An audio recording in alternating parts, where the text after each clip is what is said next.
Countdown to Green, presented by Wendy's. We take a look back at all the action from the Music City. We talk with the drivers over at Joe Gibbs Racing. And we take a look at how you're racing at home with the Logitech Show Us Your Rig segment. All that and more tonight on Countdown to Green. 'Cause we're invincible.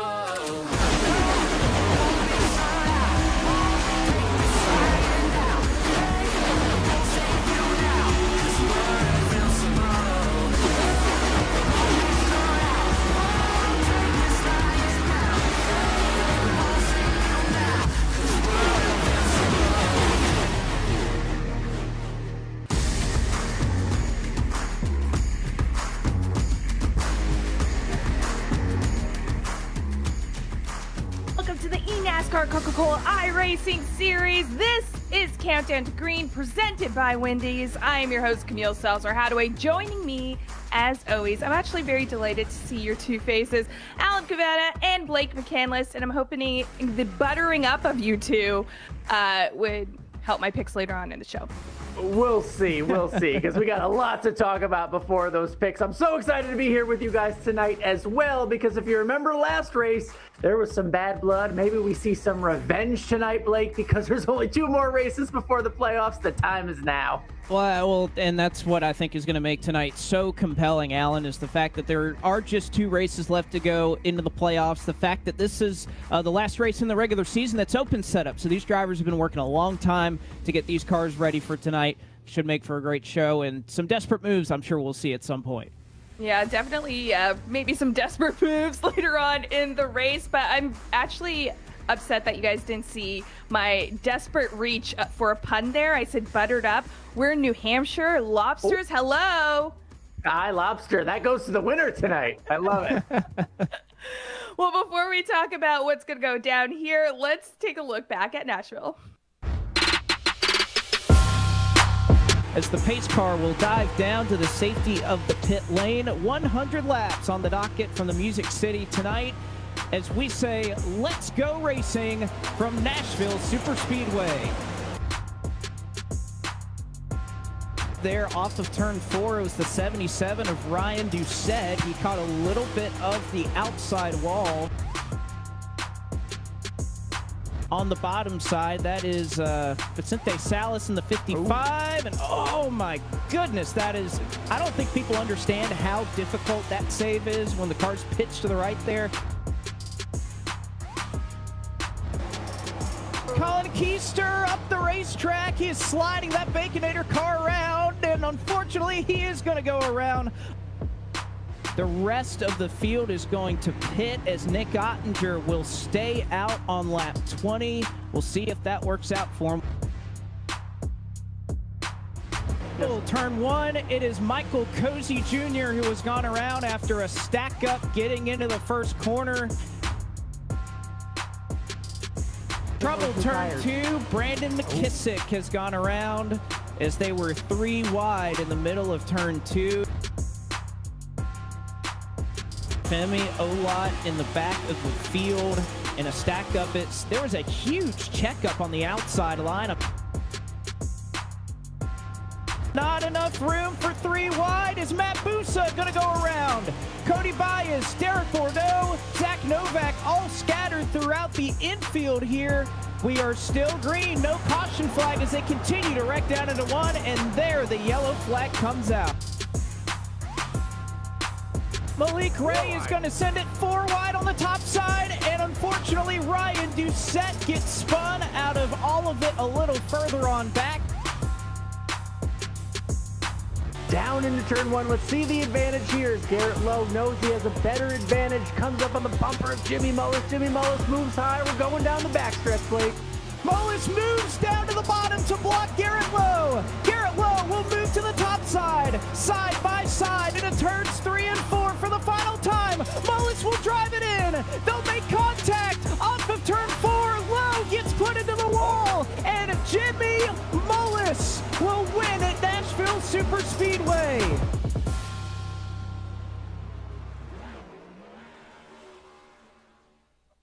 And what a win 2 weeks ago for Jimmy Mullis at Nashville Super Speedway. Although if you take a look at the current playoff standings, you're going to notice a name that's missing. It is last week's winner in Jimmy Mullis, who right now is not in the top 20 in points, so you do not see his name as a part of that winning group. The 6 winners right now that are locked into the postseason, assuming they stay in the top 20. So you have 4 in on points: Nottinger, Ray Bolin, and Cozy, as well as Matt Busa, Garrett Maines, who are still the 2 drivers on the bubble who could point their way in over the course of the next 2 races. But of course, if you look at the relegation standings, this is where things could really shake up. You can look at the top right of your screen. You see that name highlighted in yellow, Jimmy Mullis. He is 5 points outside of the top 20.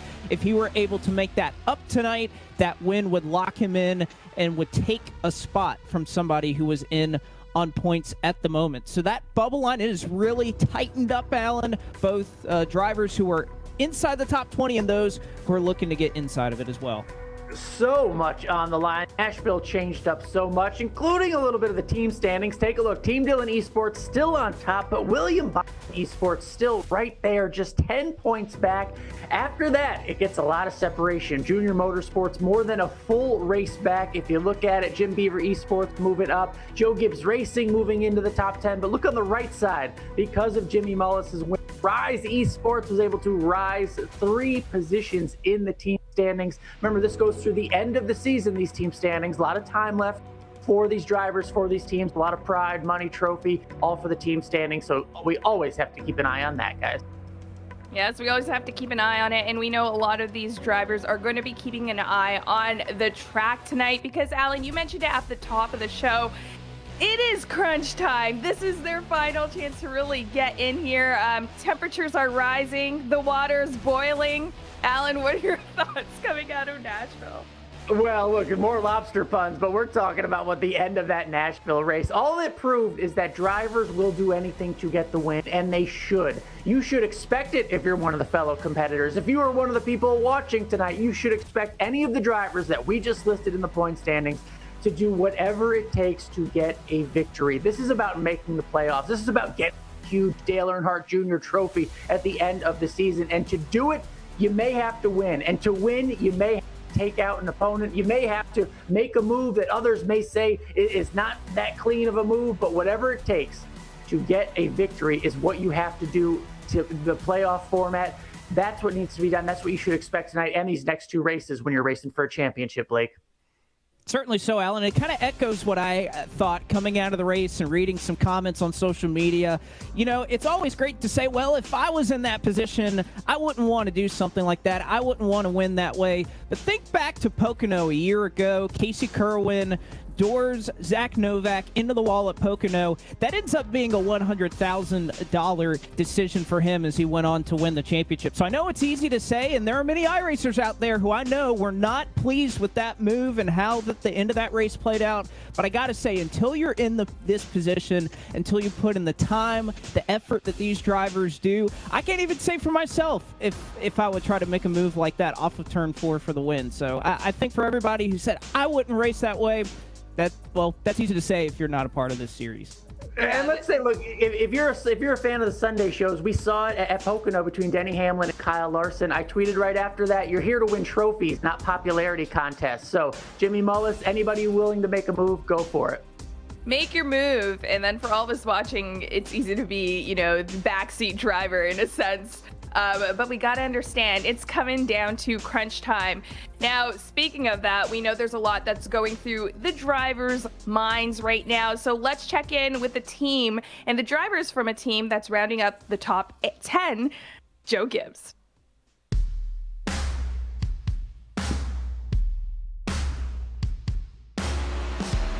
Robert to the team is, I actually know one of the guys that is part of Joe Gibbs Racing, and he was so adamant on wanting me on this team. And after a few discussions, we made it official. So, and honestly, for him to have this much confidence in me to do well for him, definitely is going to motivate me this year. And I hope to. I mean, my teammate Bobby he's been in the championship for the last 5 of the last 6 seasons. So, hopefully I probably won't be doing as good as him, but hopefully if I can try to get maybe top 20 in points is probably the goal. But even if if I could like somehow make it to the Final Four, like I'd have to do some darn good stuff to be able to do that. But having 2 Gibbs cars in the Final Four would be pretty cool, not gonna lie. Yeah, back with JGR, just because we had such a good year last year, and everything about them is just fits kind of what I'm about at the moment. And I feel like I have a lot of support, good sponsors, and just want to go win it for them. Got close last year. I don't expect to be running that good at the start. I mean, I'm a rookie, so I've still got to learn all the ropes and stuff. But hopefully, top 20, like I said, is going to be the goal to try to. That's where I've got to try to be to qualify for next year and stuff. So if we can like stay around, like getting like top 20 runs every week, just putting together solid performances, and maybe if others falter, you never know, we could end up in a really good spot. But if I can be top 20 by the end of the year, that'd be good. That's the goal. Make it to the Final Four. I've done it crazy enough 5 times before, and if I make it a 6th time, I'm just gonna be like, dang, am I gonna still like not win this? I gotta like stop being a runner-up and hopefully have some luck and bring the same speed as I did last year. So it'd mean a lot, and I just know I'd be extremely driven to win it.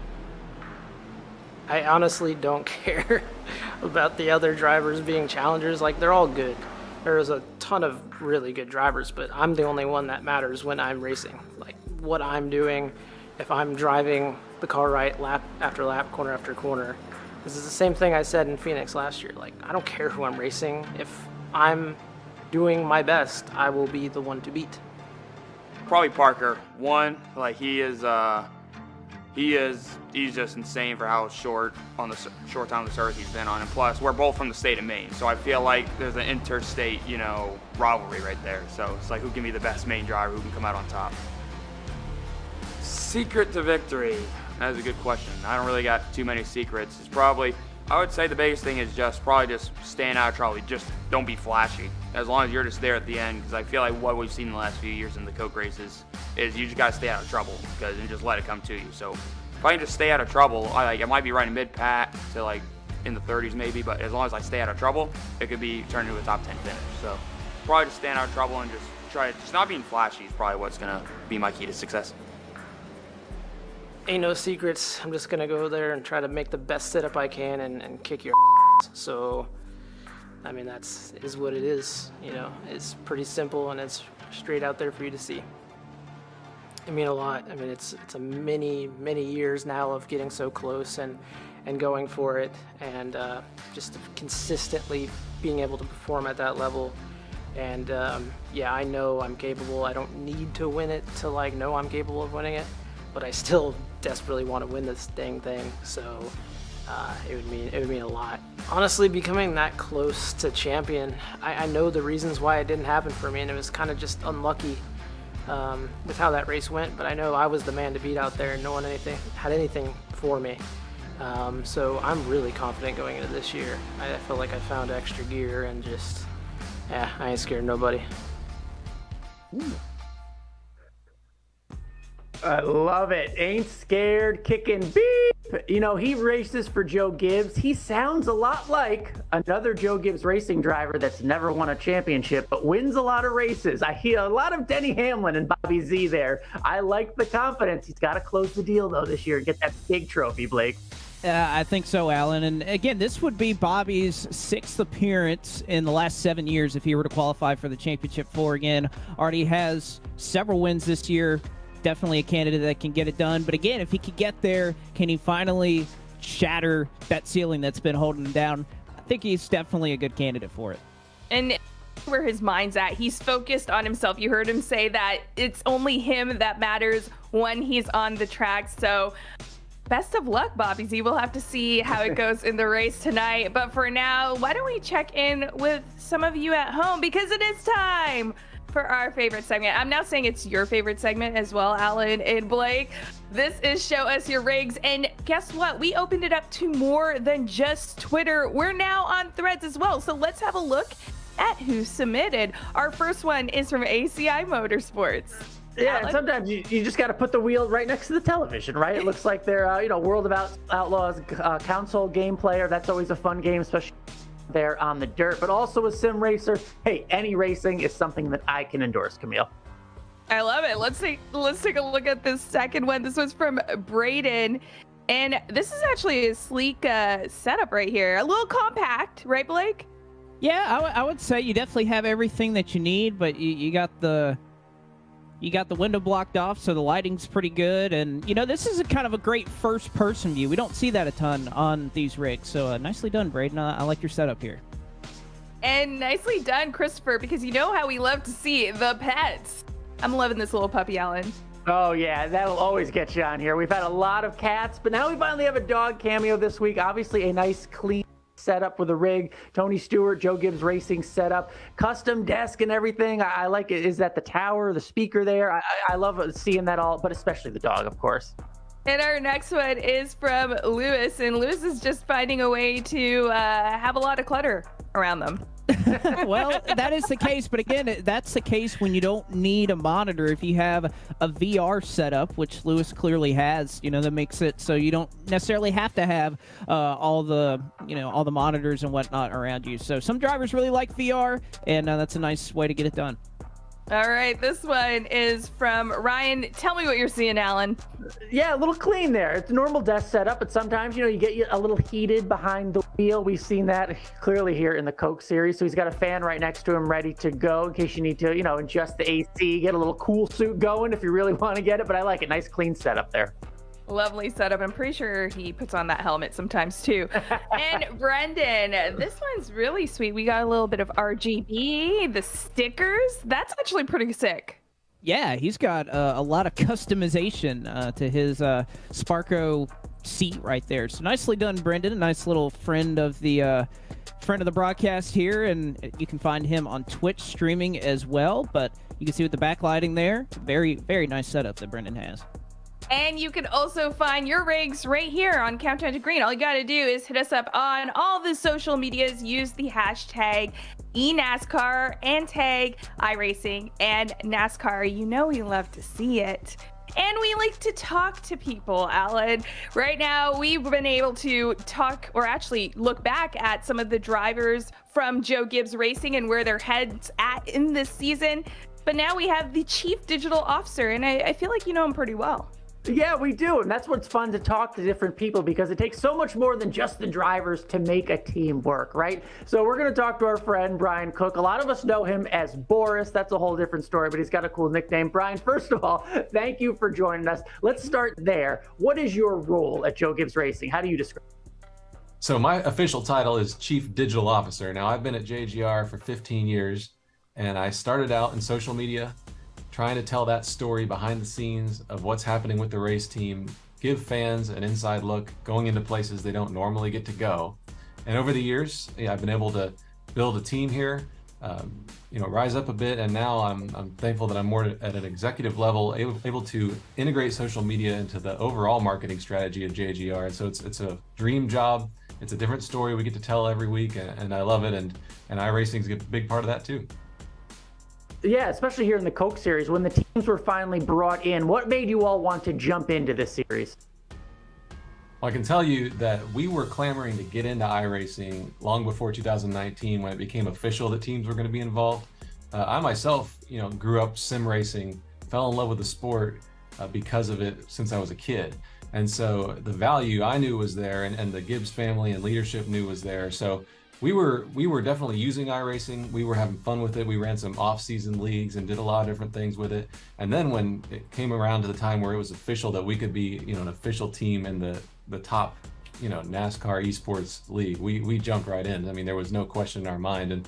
And just from a pure love of the sport standpoint, it made sense. From a sponsorship standpoint, it makes sense. Even in some ways from competition, it makes sense. So we were all aboard right when it was ready.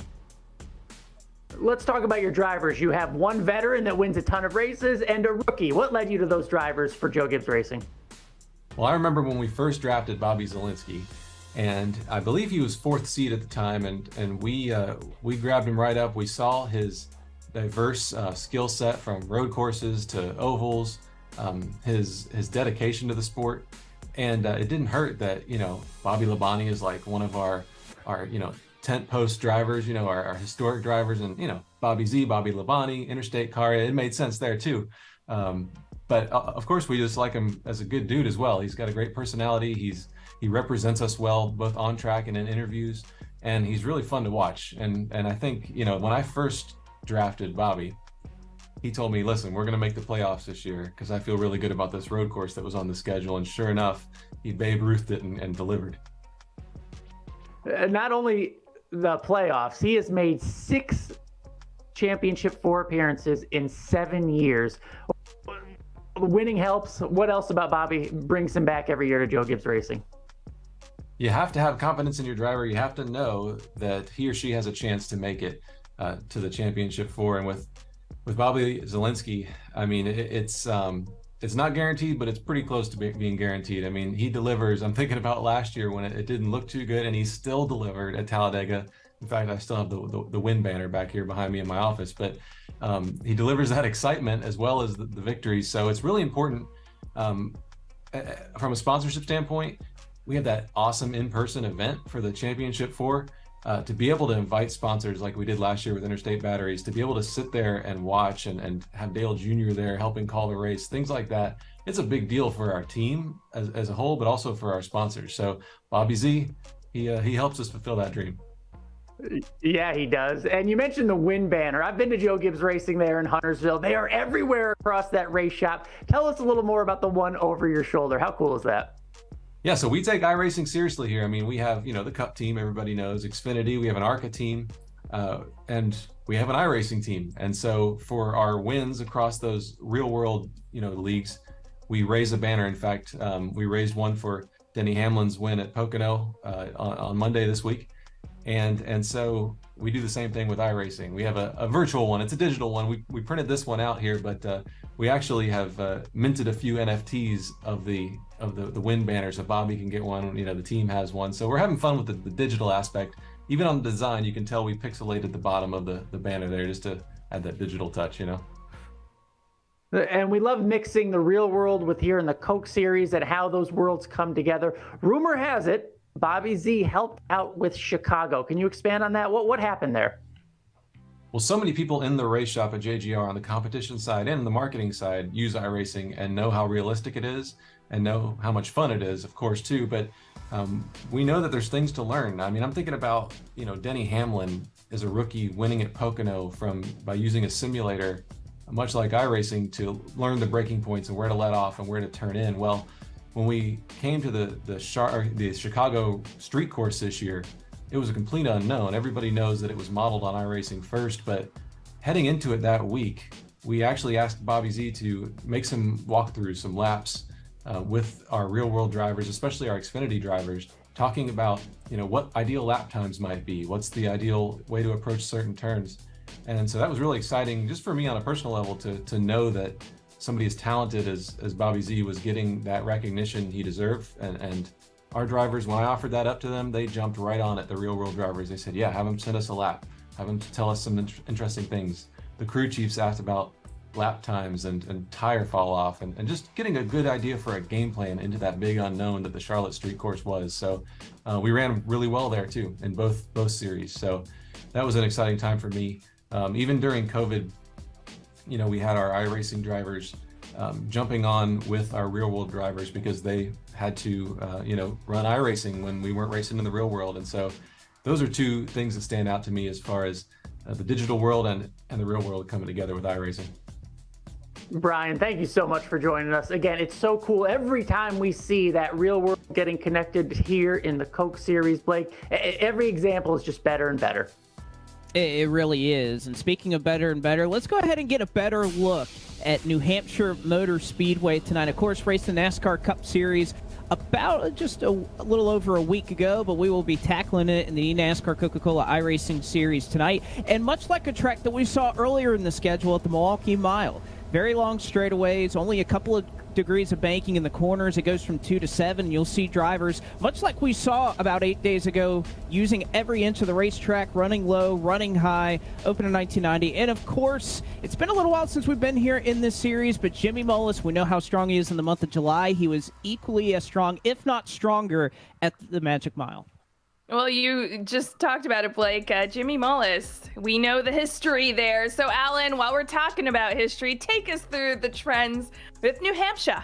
Was that we're an gonna. accent or no? Yeah, I New think that was Hampshire? perfect. You're No, closer than any of us are right now. But yeah, let's look at some of those trends at New Hampshire, because tonight is the 11th race at New Hampshire in the Coke Series. The last one that we had was actually 2 years ago, won by Jimmy Mullis, that 46. We're going to mention him a lot. 4 drivers have earned their first wins at New Hampshire: Michael Conti, Alex Warren, Logan Clampett, and Jimmy Mullis. Jimmy and New Hampshire, they seem to just go together. A big trend here at New Hampshire. Only 2 drivers are repeat winners at New Hampshire: Michael Conti, who's done it twice, and Jimmy Mullis, 3-time winner here at New Hampshire, and as we said, the defending winner of this race 2 years ago. Jimmy Mullis has won every race held at New Hampshire in the Coke Series since 2018. Again, 2018, then it was 2020, 2021, and now we're back here at 2023 tonight to see what he can do. And since joining the series, Jimmy Mullis has finished on the podium in 6 of the 11 races held in July. Jimmy, July, whatever you want to do. Something about this month, Jimmy Mullis seems to just come on strong. So we'll see what he has tonight, once again, in New Hampshire. Since 2017, only 2 other drivers have won multiple races in the month of July. Casey Kerwin, of course, won 2. Zach Novak won 2. Last year was a big deal for Casey Kerwin in July, so that was a big deal, helping lead to a championship. But between Jimmy July and all the wins, there's a lot of trends there. We're mentioning Jimmy Mullis a lot tonight. It's a perfect time for him to get hot. Yeah, and I feel like it's a perfect time to start talking about our picks for drivers. So why don't we start with you, Blake? Let's go. Well, first we got to look at the points. Yes. Definitely made up some ground solidly in P2 after last week. Just have to mention that. But the driver thanks. I'm going to pick tonight, I'm going to add to the trend. I think we're going to get another first-time winner tonight. I think Malik Ray finally gets it done. He had his shot at the Milwaukee Mile earlier this year. He is having the best season of his Coke Series career. I think he finally puts it all together tonight and gets his first win to lock himself into the playoffs. And he's got a wonderful paint scheme on there tonight, but I don't think he's going to win because my pick from Matthews, North Carolina, the defending champion. I heard July Jimmy. No, it's July Casey Kerwin. He's going to get the win tonight, or at the very least, secure my points lead, Camille, because I'm not giving that. Well, okay, I can't argue with you there. But what I will say is I disagree with you with Casey. I'm actually going for Jimmy July. Ooh. July's Jimmy, whichever way you want to say it. It is his month to own. I believe that he could do it for a 4th time right here in New Hampshire. Now I'm saying it in an English accent. It doesn't work out quite the same. Do either of you wonder what Garrett Lowe has to say about Jimmy Mullis winning tonight? Well, I got to say, that's a great question to ask. I think we'll find out the answer.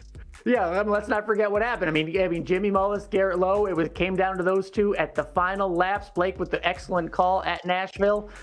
And it was Garrett Lowe getting the losing end of that. And a lot of consternation in social media from Garrett himself, Jimmy getting the win. So maybe some revenge tonight. I don't know. Some revenge, maybe a sprinkle of drama. And then Love we it. throw in some butter and we all feast on lobsters. How about that? Well, I think the one thing you have to mention with Jimmy, his move didn't put him in the playoffs yet, and there's still several races to go. So Garrett kind of has a role to play in what type of season this will be for Jimmy. He can make life very hard, and of course, the next 2 races, we don't know what could happen. So that's kind of the risks of doing what you did last week. It gets you a win, but you always know sometimes those type of things come back around for you. Well, we don't know what's going to happen tonight because guess what? We got to watch the race. So from all of us here at Countdown to Green, presented by Wendy's, please enjoy the race. Make sure to stay tuned after this break and, enjoy your Coca-Cola as well while you watch. Thanks for watching.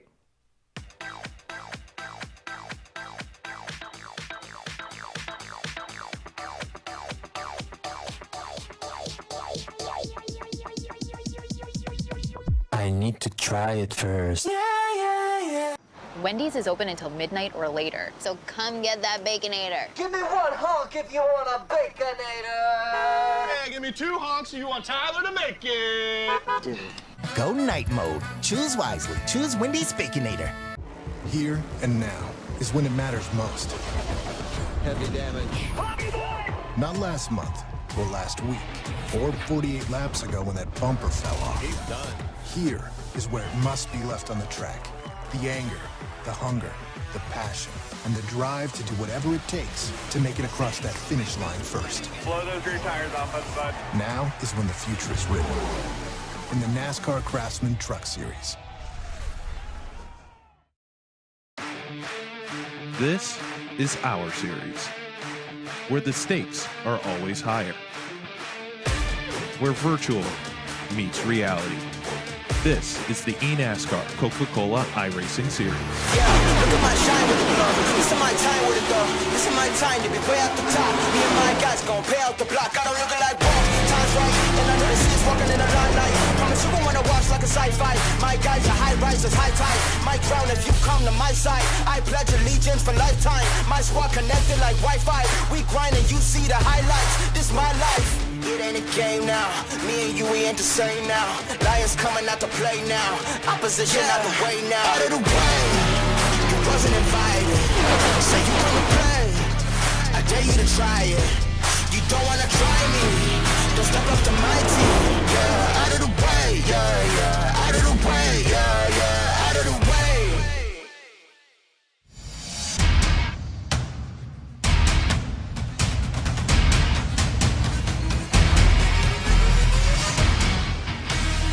The road to $300,000 is just 2 races away from the playoffs, where tonight from iRacing's virtual New Hampshire Motor Speedway, we say good evening, sim racing fans, and welcome to round 13 of the 2023 eNASCAR Coca-Cola iRacing Series. And we're happy to have you with us for tonight's Makoni Setup Shop 101. We're alongside Blake McCandless. My name is Evan Pasoko. And Blake, I step away for a few weeks and everyone's at each other's throats. And something tells me that's going to continue. It is crunch time. 1 race after tonight until we know who will fight for the better sum of $300,000 this year. And New Hampshire can always bring out some of that excitement. It certainly can. I'm glad to see this track back on the schedule, and you have to think of the racing we saw on the NASCAR Cup Series side at Pocono. That's another race that we have left before we wrap up this regular season. I think you have strategy. It's a short race tonight, and people are going to get aggressive. It's going to be desperate. Everybody, there's tempers, there's everything. You're exactly right. Glad to have you back, but boy, are we in for a great 2 races here before we wrap things up. And not everybody's situation is built the same. The big story is Jimmy July, right? Jimmy Mullis, a race winner 2 weeks ago. He has won the last 3 races here at New Hampshire. He doesn't need to win the race. He just needs to get into the top 20. He is not currently at a top 20 spot. He's 21st. That's why he's not on that list. If he can do so, that's not good news for the likes of Cozy, Busa, and Baines, because it would drop them all down an additional spot. We'll follow that and much more all night long. But to get things underway here tonight in New Hampshire, let's go trackside to Makoni Setup Shop driver Andrew Player to get us underway. So I'm Andrew Player, official driver for Makoni Setup Shops. On behalf of Makoni Setup Shops, the official setup shop of eNASCAR, drivers, start your engines!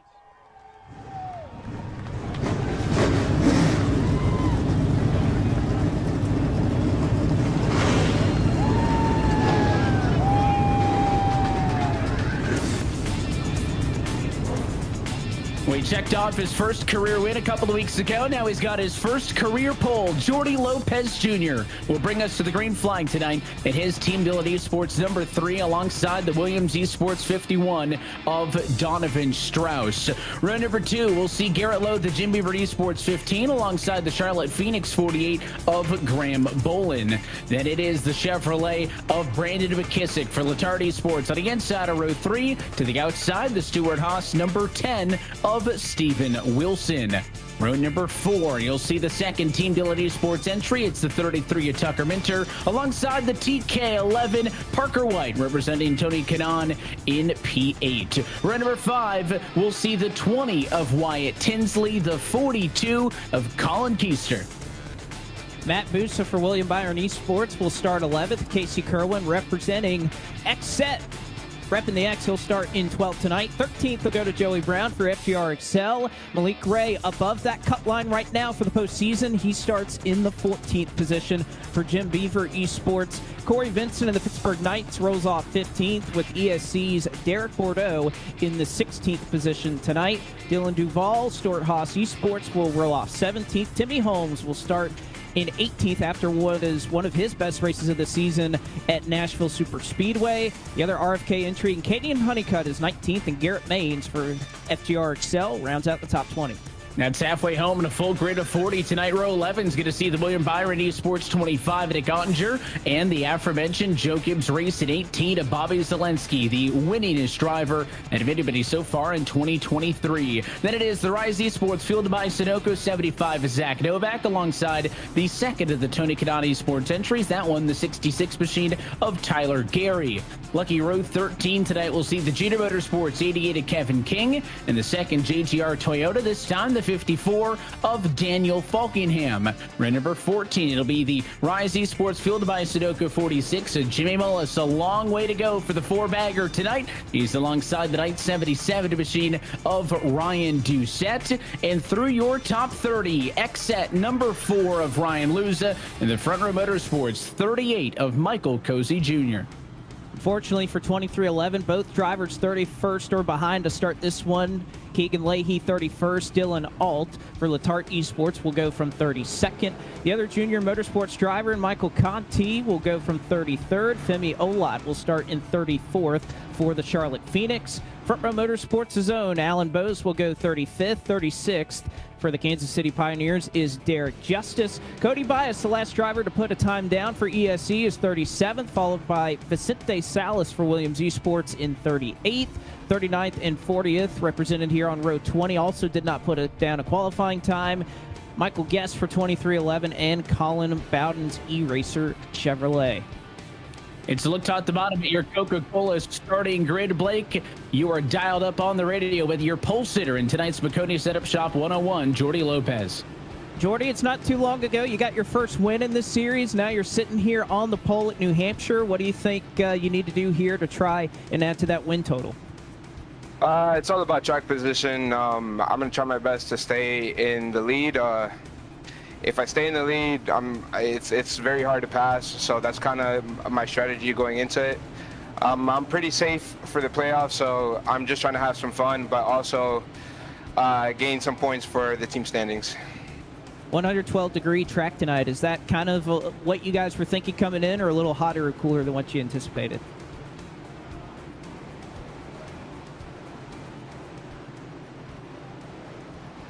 All right, looks like he's ready to get underway. Yeah. I was about to say, he stepped out. He's ready to go. He's ready to go. Like you mentioned, he is locked into the playoffs. There is no concern for him. He's just looking for a bit of an added bonus tonight. The same can't be said for the rest of the field. A lot on the line for this penultimate race of the regular season. And we're happy that you're with us for tonight's McConey Setup Shop 101. Pace car off and in. Jordy Lopez leads off of 4. Let's go racing at New Hampshire.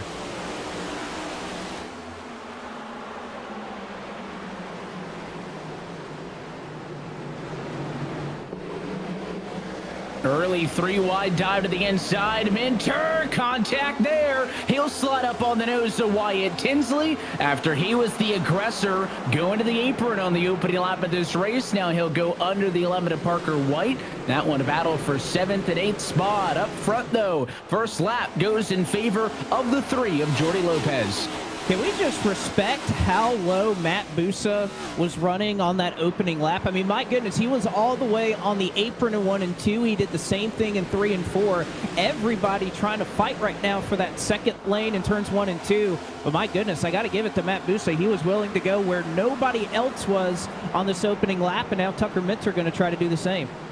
And Minter going to go back down to the apron essentially and start to familiarize yourselves with those red highlights on the leaderboard left-hand side of your screen. Those are the drivers who are locked in to the playoffs. No concern are all of those drivers who have found victory lane so far this year and cannot mathematically drop outside of the top 28 points. They all will compete for the championship starting in just a couple of weeks' time when the playoffs get underway on August 15th at Michigan International Speedway. This is the battle to watch right now. It's just outside of the top 10, and in the center of all of it is that 2 of Cordy Vincent. He's sandwiched between the 97 of Busa and the 1 of Bordeaux. Inside to out, there's still 3 wide as now 1 car of Bordeaux tried to clear himself. No room though for the Sim Sheet Chevrolet. He'll stay up top right now, and it's only kind of backing everybody else up as they're 3 wide, a couple rows behind them as well.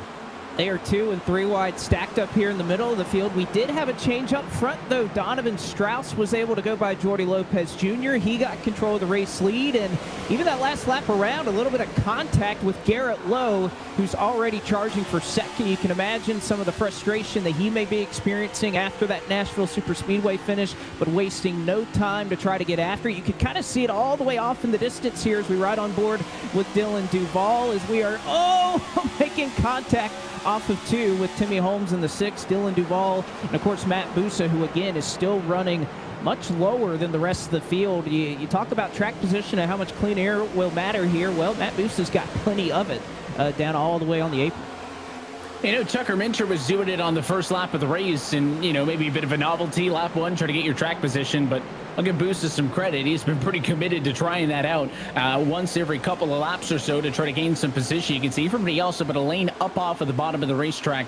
There is such little banking here at New Hampshire that, going all the way down to the bottom is not going to help you. You got to stay up right there, about 1.5 lanes to a lane or so, and you can see that groove well rubbered in to this point as pole sitter Lopez has settled into the number 3 spot. Strauss has led the majority of the laps so far, leading the last 5, and then Lowe right there challenging for second. Line points on the left-hand side of your screen. 51 car leading this race, therefore tentatively bumping himself up. That's great news for him. It's bad news for the 97 car, right? With every reaction has an equal and opposite reaction. Well, if the 51 goes up, the 97 goes down. So as they run, Busa would be out if we could see the 51 or any other driver in an eligible position in a first-time race. Notably, no Jimmy Mullis, Blake. We talked about this. The 46 has got a race win, but he doesn't have a P20 spot in the points, and that's the requisite for that win in your end to count.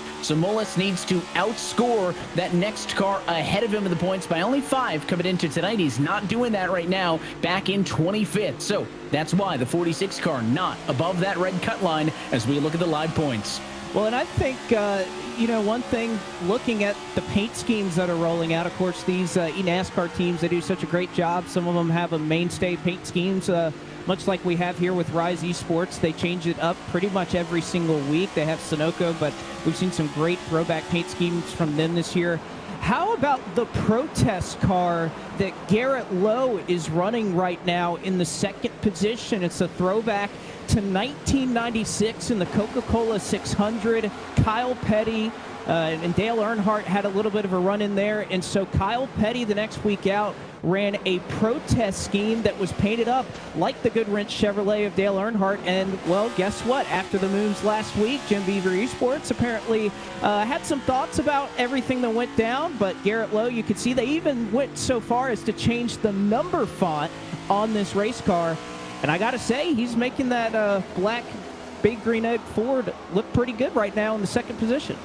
Yeah, I don't know how easy it would be, but he's got a sticker, by the way, on the left rear quarter panel of that race car, like a Band-Aid, some duct tape, and it says JM was here on the left rear quarter panel of that car as well. So, props to the team for having some fun with it, but also, again, Garrett probably not happy with how that whole thing shook out, and I think the best protest that he can do tonight is go out and get the race win. He's doing a decent job of staying on the bumper at Donovan Strauss. The gap between those two sits at about 4 car lengths at the moment. Well, and luckily for Garrett Lowe, he didn't receive a 5-lap penalty like Dale or Kyle Petty did back in the day. But you can see it's not just the Garrett Lowe car. Malik Ray, same thing, running here in the 12th position. My pick earlier from Countdown to Green presented by Wendy's. So this is a company-wide message here from Jim Beaver Esports tonight. Same Dale Earnhardt paint scheme. You don't have multiple numbers with Malik Ray. It's just the 7, so you don't have the offsetting 42 like Cal Petty had back in the day. But again, props to the team for willing to make a statement like that. Gives us something to talk about, at least for sure. It does, and it's fun that they've got a united front, a little bit of sense of humor, and again, goes to show how much these late race moments mean.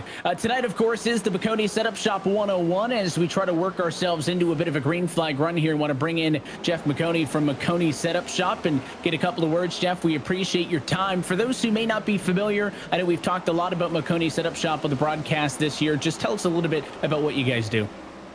Well, iRacing has some baseline setups that are pretty successful to get you going right out the gate, but some people want to try something a little different. They like the car a little looser, a little tighter. Sometimes they like very specific ways the car handles. So that's where we come in. We can offer different services to custom build setups, or you can get the setups right off of our website that we provide, and those are built by some of the professionals that we have here. It's a great alternative to the iRacing Open setups that they provide, and you can really get going right out the gate. We also have McConey Entertainment, which does broadcasting. We do paint services. We do custom setups for leagues and stuff. Anything that you need, you can probably find over on our website, www.McConeySetupShop.com. And if you like saving money while you're going fast, then grab a subscription at McConeySetupShop.com/subscriptions. When you're well in tuned with the service and the community, obviously, Jeff, being around it for quite some time, I got to ask you, what do you think the sim racing community benefits out of seeing with eNASCAR and iRacing? Well, everyone starts from the beginning with the same level of experience and at the same iRating. From the start, you can actually go and watch these drivers up at the top compete, and it is just really intense competition in the Coke Series. And when people watch that and they realize, oh, I can race my way up, I can run through the Road to Pro Series and compete for one of these spots at the top level, and knowing that a sanctioning body with millions and millions of fans all around the world is behind it in NASCAR and their eNASCAR division is incredibly cool, and it's really special. They do a lot of work behind the scenes as well to always make sure that they are on the cutting edge for what fans want. They do all of these great features at the tracks. You'll see the eNASCAR hauler there and all of the side exhibits that they have. You can go and turn some laps on some simulators there with iRacing. And I think the biggest thing, though, is having that big sanctioning body. And you see it on some of the other series that iRacing promotes as well, with the World of Outlaws. On the dirt late models, you have the Porsche over on the road side. But having a sanctioning body like NASCAR and their eNASCAR division throwing their weight behind something that a lot of people pick up originally for fun and then realize there's a far more competitive nature to it, and that they can do it like me for a career, then it's really cool. And it gives a lot of people different opportunities to find some, either just some side work and additional work, or make it into a full-fledged career, which is definitely the coolest thing in the world, I think.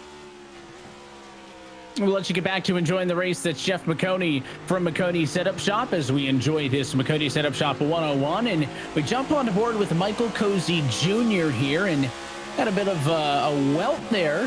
Nice mark on the right cheek, Blake. I hear it was a golf-related injury for Cozy. I don't know if it was him or somebody else who has the skill issue there, but I don't often walk away from a round of 18 looking like that. So I don't know what happened to Cozy, but seems like he's doing all right, all things considered. Yeah, I would say it hasn't broken his focus, and he's going to have to focus up here as Vicente Salas slides it in on him. Again, running back here in the 30th position, didn't have the best qualifying effort, but it didn't slow him down. He won the Firecracker 200 last night. He'll be competing in the Firecracker 400 to defend his title tomorrow night. So just trying to get it done here in New Hampshire in the Coke Series as well. Yeah, I think having a good night tonight and walking away with a little bit of prize money as well tomorrow night could help that face feel a little bit better. We look back at the battle for 19th spot. Zach Novak has been kind of in the thick of it here right now, fighting against the 17 car of Caden Honeycutt. They've been going back and forth quite a bit as we are 20 laps in, and look at that move. The 17 chops down, throws a really early block. Novak doesn't appreciate it. He'll push the 17 on the entry and on the exit of 3 and now 4, and all the way to the outside wall. Novak and Honeycutt exchanging blows in the battle for P19. Novak moving up the racetrack, and again, this is a battle that's been going on for a little while. We'll show you once again kind of where this all started. This was a couple laps ago, almost a mirror image of where they're heading into turn 3 right now. You can see Novak into the back of Honeycutt. He shoots up the racetrack, and that's kind of where all of this has started. Again, this is a battle for 20th, so trying to move forward. Novak started in 23rd, has made up a couple spots. We know his teammate Jimmy Mullis has been really strong here at New Hampshire for a while, but Honeycutt not exactly making it easy on him. And both of these drivers, by the way, if we talk Honeycutt and then Novak, 28th, 29th, respectively in the points. Not likely in a position where they're going to be able to find their way into the playoffs. Both will likely be fighting to keep their spot on this series for 2024. So they're both in a very similar situation when it comes to the standings. Admittedly, neither of them can afford to wreck out of this race, but there's the return shot from the 17, and not only does he move Novak a bit into the corner, but he'll get right up on the door and push him to the outside wall. This may open the door for Nick Ottinger, but from that Logitech G Chevy, I'm a little bit wary to be racing around these two the way they're going at it right now. Nonetheless, he'll go to the inside, try to make it 3 wide, done work, and there's an onboard shot as Garrett Maines gave quite a bump to the back of the 25 there. Well, I was about to say, at a certain point, you're kind of hurting each other so much that you're going to allow a bunch of other cars to go by, and they got really lucky. Ottinger caught them from a distance back.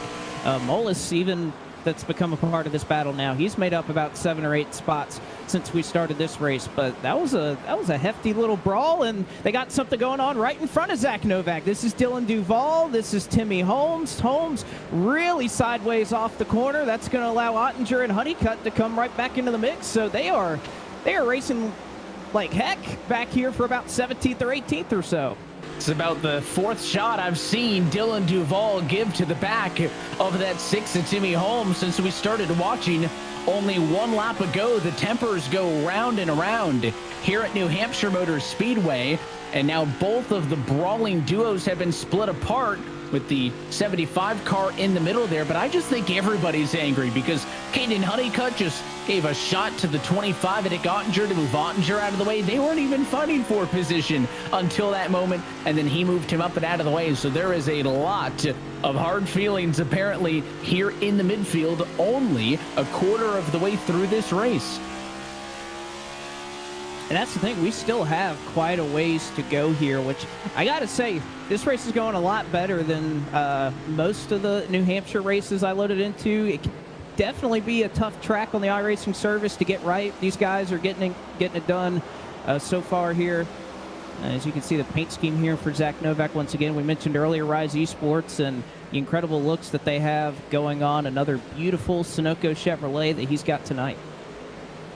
Yeah, both of those Rise Esports cars are always mixing it up, and I don't think you can go wrong ever with those Sunoco colors. They always look so good. So Novak's got a good-looking car tonight as well, and Mullis as well rocking a special paint scheme that we took a look at a little bit earlier. Up front, though, it's Donovan Strauss. He has led 27 of the laps that have been completed so far at New Hampshire, and he's pulling away with it 8/10 in front of Garrett Lowe as we get closer to halfway and possibly green flag pit stops. Donovan Strauss, though, in control early in the McConey setup shop 101.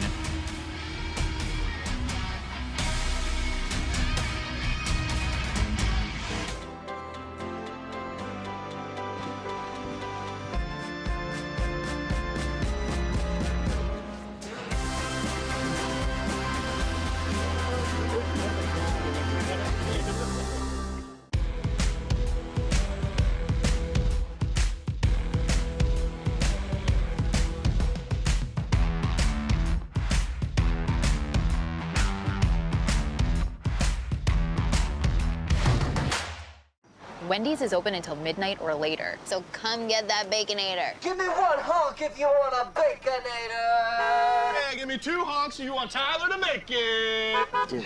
Go night mode. Choose wisely. Choose Wendy's Baconator.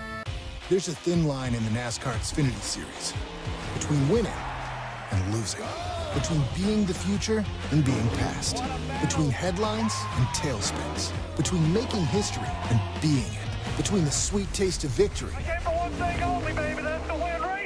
and the fumes of defeat. In the NASCAR Xfinity Series, there's a thin line between being a name they know and being a name they'll never forget.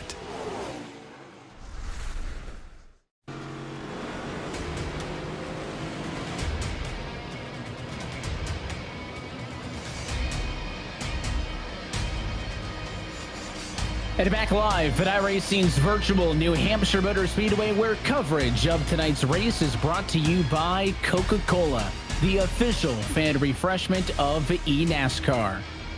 By Logitech G. Through design, engineering, and a love of driving games, Logitech G takes racing simulation to another level. Logitech G, the official wheel and pedals of the eNASCAR Coca-Cola iRacing Series. And by Wendy's. If you're not baconating, what are you doing? The Baconator's got 6 strips of oven-baked bacon and a ½ pound of fresh, never frozen beef. So yeah, grab a Baconator today and choose wisely. Choose Wendy's.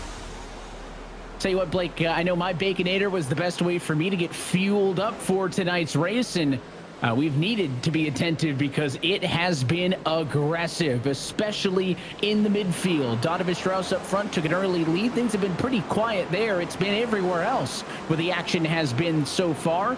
As you look at that 2 of Corey Vincent, P12, that's been one of the fun spots that maybe has simmered down just a little bit as we put 34 of 101 laps behind us. Certainly so. It's been really back here around 10th, around 15th or so, where we've seen the most action as we take a look once again at the live standings now.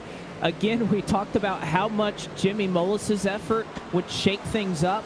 This is yet another opportunity for somebody who has not won a race. In fact, Donovan Strauss, he's never led a lap in the eNASCAR Coca-Cola iRacing Series. So for him to go up front and be leading and continue to pull away from Garrett Lowe, what a statement from that young man. I remember racing against him coming up through the ranks in Roto Pro. He's the next big thing, and I'm glad to see that he's finally starting to showcase that here. But that would change the dynamics of this playoff substantially. And that's with the fact that Mullis right now, again, he's still kind of making his way up through the field, running in 23rd right now. If he gains a couple of spots, there's another winner that's into the postseason. It would leave just 2 going into Pocono, assuming all things hold, that would be open for drivers to point their way in. So a lot can change tonight based off of that, but a great effort so far from Donovan Strauss. Yeah, he's putting himself in a really good position. And again, the driver that we were really focusing on, I think, for Mullis was Corey Vincent, right? Blake only 5 points ahead of him, so Mullis would need to beat Vincent roughly by 5 positions, but Vincent's 12th right now. Mullis is 23rd, so that gap is growing in the wrong direction for Mullis. The possible positive would then be the next driver up 19th in the points, Alan Bowes, 207 into tonight to the 193 for Jimmy Mullis. So that is a 14-point gap. So Mullis would need to outscore him by 14 spots. Mullis is 23rd right now. Bowes is down in 30th. So not quite all the way, but right now I think in live points he's actually closer to overtaking Bowes than he is Corey Vincent. Vincent's doing a good job of hanging him off. Here's the battle for 4th and 5th position. Wilson's got it. Bolin wants it. They're right on top of each other as they head off to turn 1. That they are, and again, there's so much left to be determined in this race. Actually, during that last commercial break, I loaded up the fixed setup, decided to test drive a little bit to get an exact number with this track temperature on what the fuel window is. And it's so dynamic, Evan, depending on whether these guys are shifting down into 4th gear. Well, we know they're doing that, but they could be shifting down into 3rd as well. It's going to be close on whether these drivers can make it without having to pit. Again, it's 101 laps. 101 miles at this racetrack. that's basically as far as a 20-gallon fuel cell can take you in this next-gen car. So I wonder, as we see some drivers, we saw Jordi Lopez Jr., he kind of drifted back and let Strauss and a couple of other drivers take the lead initially. Are we going to see some differences in strategy here where, we haven't quite seen as much fall off? It's about a second or so right now between when this run started and when this run, or where it is now. So are we going to see drivers split the middle, or do we see some drivers that are going to try to push it all the way? It may not even come down pit road if we don't get a caution. That's going to be the big question. And of course, as always, if you want the latest news and updates from the world of eNASCAR, then sign up today by scanning that QR code at the bottom right-hand corner of your screen. And of course, as we get deeper into the playoffs, for more information on the series, standings, schedule, and more, all of that information can be found at iRacing.com/eNASCAR, including reference that ladder, as we heard in the interview with Jeff McConaughey, and how you could watch these drivers race through the ranks themselves. You can do it too. Find out how maybe you could qualify one day for the eNASCAR Coca-Cola iRacing Series. Reference to Mullis, again, needing to get to the top 20, -6 right now is the gap to him. Again, Vincent running away a little bit in that battle between those two. So -6 is the number. He's got to make up those positions on the racetrack, but also, again, the 40, the 20 can also make up a spot. It's positions gained relative to those cars. That is still why the 46 not tentatively in the playoff spot. He needs to make that happen tonight or next week in the regular season finale at the Pocono Raceway. Otherwise, that win will not get Mullis into the playoffs and an opportunity to fight for the championship here in 2023. 43 laps into this stint, 101 laps on the board. Thinks you got to hit about a 51 lap number if you're going to want to make it on the one stopper. So that's something that we're going to keep an eye on. And when we talk about some of the drivers who we see often up front battling for race wins, not a great night so far for Ryan Luza, but it's going in the right direction. Blake started 29th. He's up to the number 19 spot. So that's 10 positions gained. That's second best on track, only to the 16 that Michael Conti have gained. Well, and it's been a tough year for the Texan. Kind of coming off another year last season where wasn't really his thing. I know in the Gen 6 era, once we kind of moved to the 550 horsepower package, it just didn't seem to really suit Ryan's skill set, and just that transition has kind of continued here into the next gen car. Currently sits 40th in the standings right now. So, and a lot of things go into that. Sometimes it could be a lack of speed from the setup department. Sometimes it's just a lack of luck. And we've seen a lot happen in this series. And unfortunately, Ryan Luza, I think, for the most part, it's just been a lot of rotten luck for him. But we'll take once again a look at our Wendy's race analysis. We were talking about it earlier, 101 laps. You'll lose about 21 to 26 seconds on pit road, but can you gain all that back if you come down pit road here? That's definitely going to be something these drivers are going to have to watch. And if this thing cycles out like it's looking, the 3 sets of tires not going to be a concern. And here are 2 takers. Derek Justice is on pit road. Alan Bowes also down there. Justice has been down there for quite some time after he was involved in an early race accident on lap number 2 of this race. I don't expect his QT Toyota to return to the racetrack. Different story for Alan Bowes, though. It's going to be in and out service for the 34 car. Lap 46. Don't think that's going to be enough, Blake, to hit the number. No, it's not. And a nice look here at Michael Conti running a throwback scheme. He's had a number of these this year. The WR1 Sim Chassis Chevrolet, kind of harkening back to his history through this series. Another one here where he won back in the Coke Series a number of years ago. He's sporting that car tonight, and I got to tell you, Evan, it is fast. Biggest mover in the field, started in 33rd and is all the way up into the 16th position. There's not another driver that's close to the climb that he's had. And you know what, Evan? We've seen this a time or two where Conti has just been probably all around the fastest car that we've seen so far this year, but this is not the first time that he has missed the marker in qualifying. But yet here he is making his way forward, and it's still going to get a really good effort out of it. You continue to see more cars on pit lane, but this 8 car is probably the best one in the field. Conti was a top 10 car in practice, but was 0.3 off the mark in qualifying, and that's why he was so low down there on the starting grid. Tucker Minter, Joey Brown in this time, the 46, and Jimmy Mullis, that's a big name. He's going to be coming down pit road as well. I think Colin Keister also says that he'll be pitting. Again, we're still shy of that halfway point now, right on lap 50. As Jordi Lopez, after losing the race lead on lap number 2, has started to reel in Strauss on this long green flag run.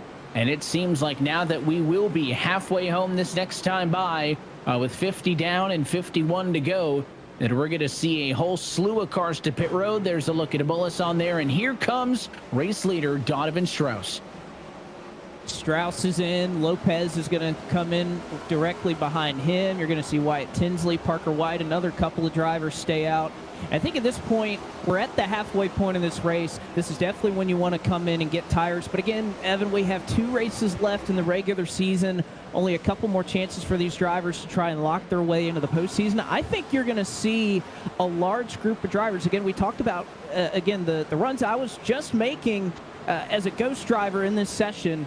You could go about 94, 95 laps. I think we've got to have somebody that's going to be willing to push the issue and try to catch a caution, but it's not going to be Tinsley, White, or McKissick. They're all 3 down pit lane right now. They had assumed the top positions, and they all come marching down to pit road. Again, more cars continue to stay out a little bit longer, gives them that much more security on being able to go scheduled distance. So at least for the race leaders, looks like it's going to be a doable number if this thing is allowed to cycle itself through. Casey Kerwin has an opportunity to go up front. That's going to be a lap lead for the number 95 Chevrolet. Malik Ray there in second. Corey Vincent in third. This could be interesting as we see Conti and Luza come to pit road, because again, Vincent kind of the target of Jimmy Mullis. Mullis has already pitted Blake. Vincent staying out much longer. Just interesting that those two who have such consequential impacts on each other's championship hopes going different directions on this pit cycle. Yeah, and again, you can see the top half of the field has not pit yet. Donovan Strauss has already made it up into 20th, but there's about 18, 19 cars that have still not come down pit road. The one thing I'm looking at here with Casey Kerwin, though, is just look at how unsettled that car is. It may not be a question of whether you can make it on fuel. Can the tires make it as long if you wanted to try and stretch this all the way out? You saw Tyler Gary right there in the 66 down on pit road as well. But that may be the concern for a lot of these drivers is, can the tires kind of sustain enough speed to do a 100-lap run? Again, I think with a track temp of about 113, we still see a little bit of cloud cover here. It's possible, but you'd also want it to be a little bit hotter, a little bit slicker.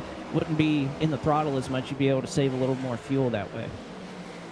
Well, Casey's best lap was on lap 4, 30.875. His last lap of 32.1, so decent bit of drop off there. That more so plays a factor into those drivers who come down pit road sooner, get the fresher tires quicker, try to gain an early advantage. Drivers who stay out a little bit later are going to get the better tires a little bit longer to the end of the race. But it's important, as you mentioned, that Strauss was already up to 20th. Now it is 19th. He is the net leader on this cycle. It is a big gain for Lowe, who pitted 1 lap earlier than Strauss did, and has been able to move himself into what is a net P2 as they run now. As we take a look at the race for P12, the 45 machine of Michael Guest and company, all fighting in this group of 18 cars who have yet to come down pit road, as we are well past that halfway point. So putting the fuel question to rest, and maybe if you could go 54, Blake, then some of the cars who we may have thought had pitted too early, only 46 laps into the race,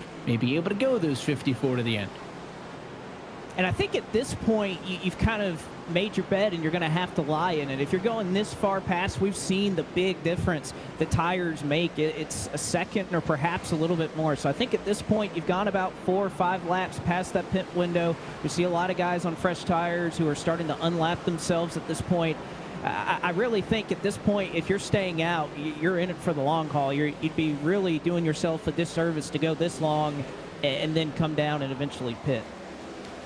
There's a look at Dylan Alt's number 40 machine, some new colors. Oh, we got on board trouble that for the Letarte race machine. lead. Casey Kerwin saved it. Malik Ray was in the back of him, and somehow Casey Kerwin did not spin, as we have a battle up front for the top spot, as Malik Ray had Casey Kerwin jacked up off of turn 2, and a great save there, but that's definitely going to cost them some time.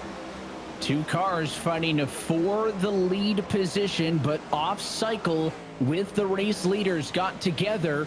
And I don't think the initial contact has scared the 7 at all, because Malik Ray going to go right back to the bumper of the 95 Chevrolet. Watching on from third is Corey Vincent, watching in the wings. The 7 looks to the inside, will not make the dive there. Now goes to the bumper again, and the 7 just trying to go through the 95 at this point.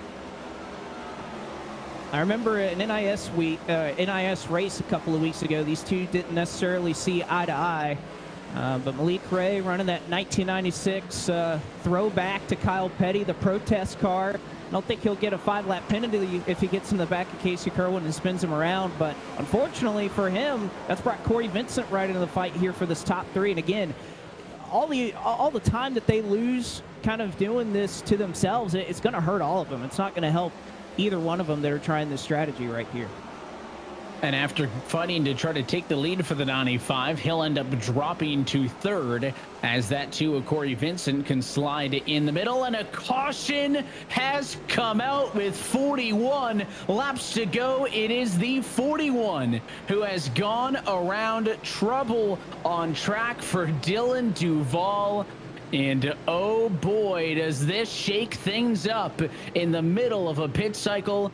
The leaders have all pitted and been out for about a dozen laps, and those top 15 did not pit, and this will make a strategy play very interesting. It will, and I think it works out actually for the cars that stayed out, because I just don't think you're going to be able to last on old tires. So essentially they've just gained an entire set on the field by staying out and employing this strategy. So good call for them. We'll take a look at it one more time, and this is kind of what comes of that, Evan. You see Donovan Strauss, fresh tires, Dylan Duval, old tires, and that's just the difference in speed, where guys think they're going to end up at the end of the corner. But this is definitely going to change everything. We saw a lot of crazy racing in the first 20 laps. Now it's inside 40 to go. We have drivers whose entire seasons are on the line, their playoff hopes. And we got a lot of strategy playing out. This is going to be good. And again, if you're Strauss, that's the last thing that you want. When you're the leader on that strategy of cars that pit, that wasn't intentional. That's the last thing you want to see happen. Yeah, the unfortunate irony is it hurts him the most, because if this thing stays green, he was the net leader to cycle through to the point, and now he may have just given all those cars who had stayed out a second hope at life. It is worth noting Strauss was pressured by Lowe for position. Maybe why the 51 machine didn't feel like he could take it easy around the 41 is because he was actively battling for 17th spot, which again was going to cycle through to the race lead. So all the cars who stayed out come down pit road. There's no surprise there. The lead car off of pit road, Corey Vincent in the number 12 spot. You see his last pit stop number at lap number 63. A surprising amount, though, Blake, of cars who had pitted previous to the yellow on cycle at that midway point also stay out. The top 11 do not come down pit road, including Strauss, who cycles through to the lead, but on older tires. It's an all-new second half of this race at New Hampshire Motor Speedway, but Donovan Strauss finds himself back in front. Can he hang on? We'll find out when we come back.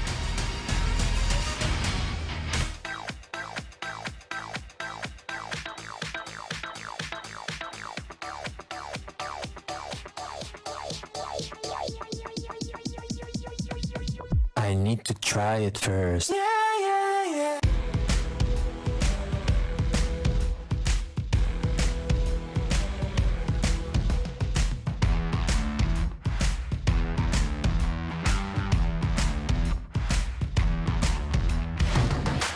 When you want to be the best, you can't settle for the rest. For anything on iRacing, there's just one name you need: Makoni. We now provide the best of the best in setups, paint schemes, coaching, broadcasting, and event organization.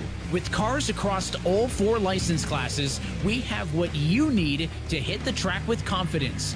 Grab a subscription and save money while going fast at McConeySetupShop.com/subscriptions. And remember, at McConey Setup Shop, there are setups, but your victories. This is it. One last chance at a playoff push. We know what we can do. I'm ready to go to work.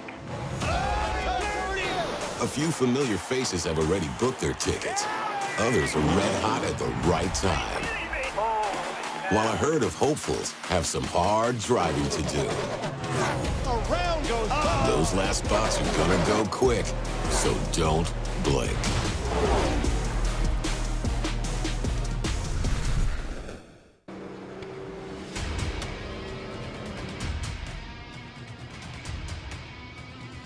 Lights out on top of the pace car as we get set to restart this race. 36 laps left to go. The top 11 stayed out.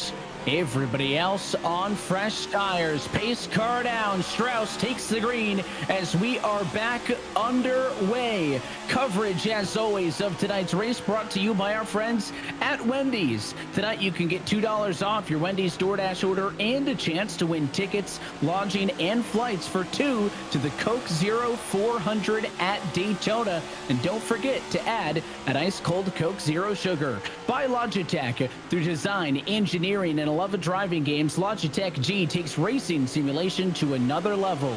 Logitech G, the official wheel and pedals of the eNASCAR Coca-Cola iRacing Series. And by McConey Setup Shop as the yellow comes out behind. McConey is the original iRacing setup shop that is trusted by real-world and virtual professionals to get the job done.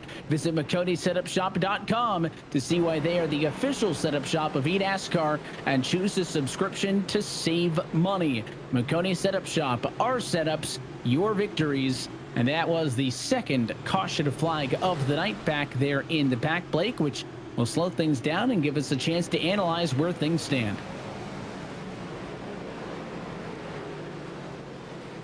Certainly so. Definitely going to change things up. As you can see, Michael Cozy Jr. kind of moving away from that caution.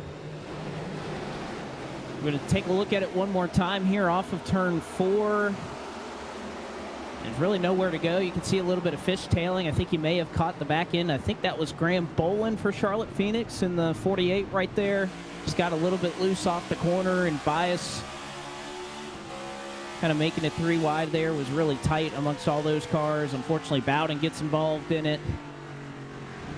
A couple of cars plow in, and I think this is, based on what we've seen of this series, at least recently, Evan, this might be a sign of things to come here with 34 laps to go. We know how much is on the line, and we may be in for a pretty interesting last 33 laps here.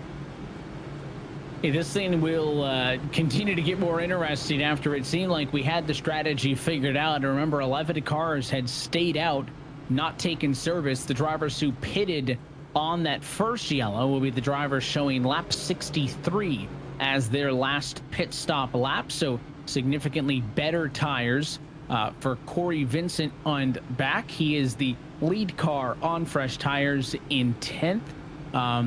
Most 15 laps better than some of the cars who stayed out at worst, maybe 8 or 9 lap better tires. Again, for those cars who had pitted on cycle, they pitted anywhere from lap 46 to 54 or so before the yellow flag came out. But Blakey, when we saw those cars staying out, we had mentioned this is what they were trying to do. They wanted to catch a yellow. I think it would have been better for them if those race leaders had pitted also, because they would have just cycled through to the lead and been on equal tires. But we'll see for the cars who got caught off guard by the yellow. Some stayed out, some decided to bite the bullet, come down and pit. There's no real answer on who made the right call yet. We'll have to see how these final 32 laps play out, and can those cars at older tires hold their ground?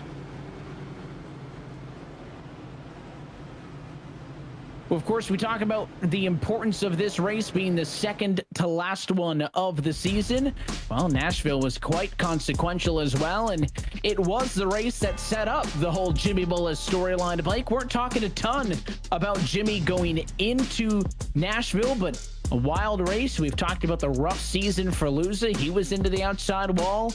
More drivers found themselves getting out of shape. The 42 car as well up into the wall, but as this race played out, again, it was that win for Jimmy Mullis that has set up this fascinating storyline around that P20 bubble. It's created so much, and we saw so much going on in the late portion of this race, and even so many drivers that were involved in some of these incidents that ended up rebounding for great finishes. We talked about Garrett Lowe, had a very similar moment to what Timmy Holmes had here, and he was able to rebound, of course, had a chance to win that race. A couple more wrecks here in the back. It's not been a great season so far for Colin Bowden.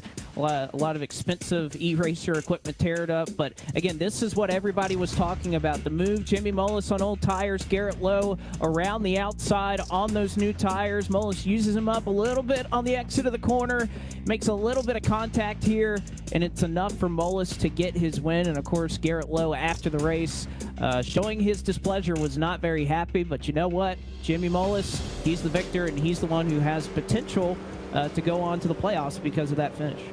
It's all that matters at the end of the day. You guys were talking about it on Countdown to Green.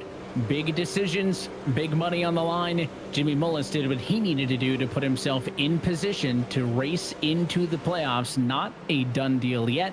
He still has work to do, but he's got a lot better chance now than he did about 14 days ago. Pace car off it in. Let's see what Strauss and Tinsley can do on the front row. 30 laps to go at New Hampshire.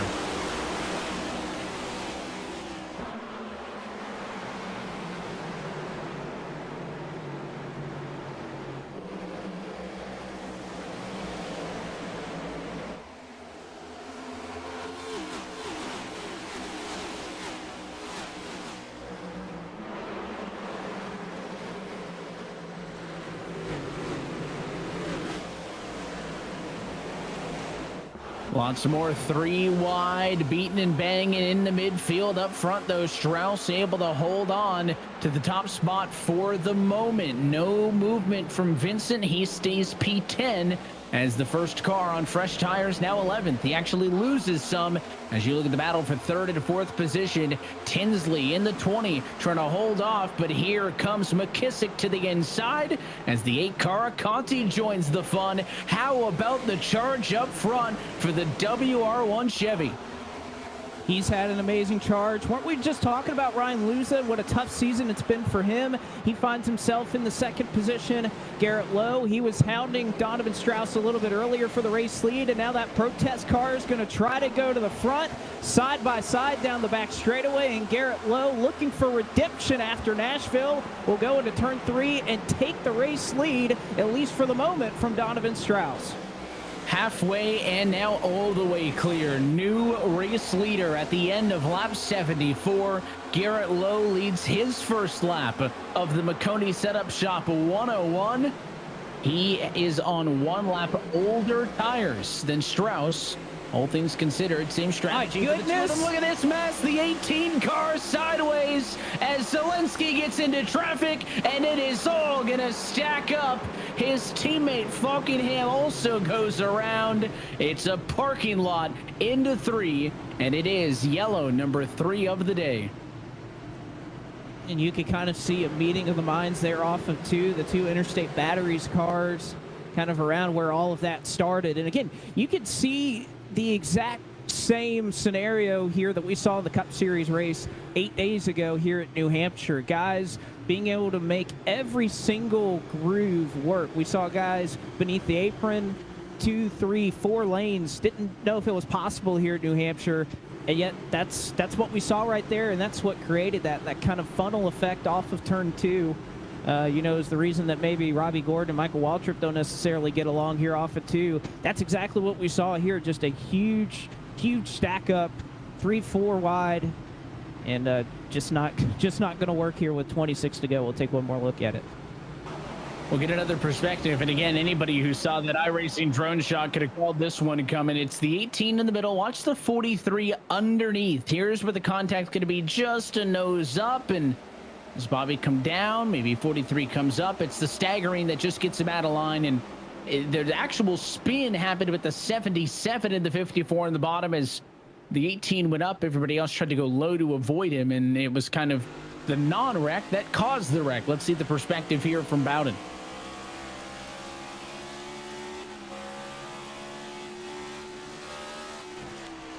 When in doubt, throttle out. He finds the hole through and gets through clean to turn 3.